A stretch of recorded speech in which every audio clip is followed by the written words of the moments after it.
All right, so as a new FPV pilot or somebody who just wants to explore it and not destroy your stuff, the Neo is very durable.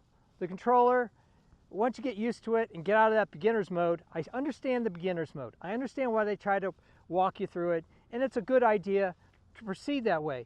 But also realize you're tying down the dragon. The Neo wants to go fast. It wants to fly fast. It wants to do great things for you.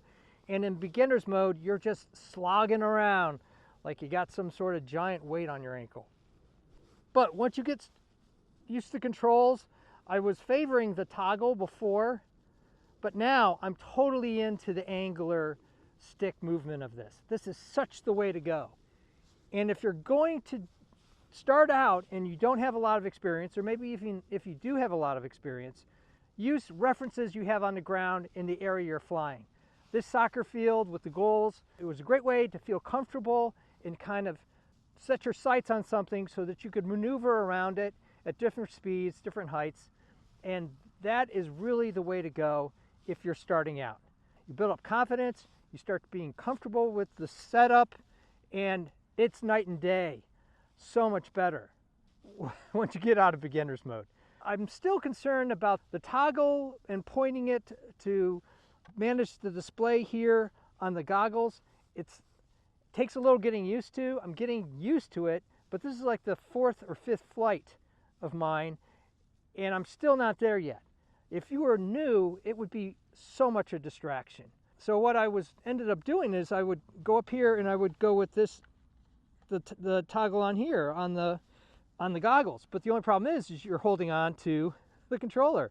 So I would actually drop the controller so that I could manage this, and then that may or may not impact the bird when you're in the air.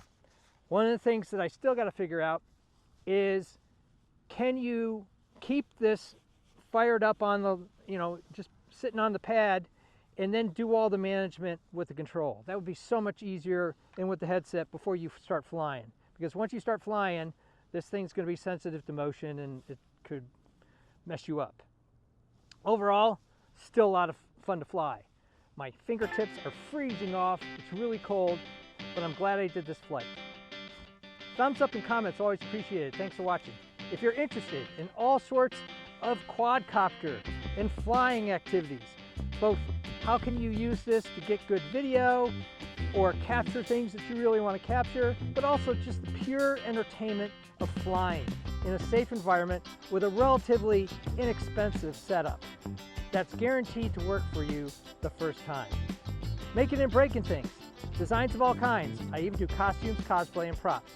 Check out my channel and please subscribe, because you never know what tips on how to fly you're gonna see.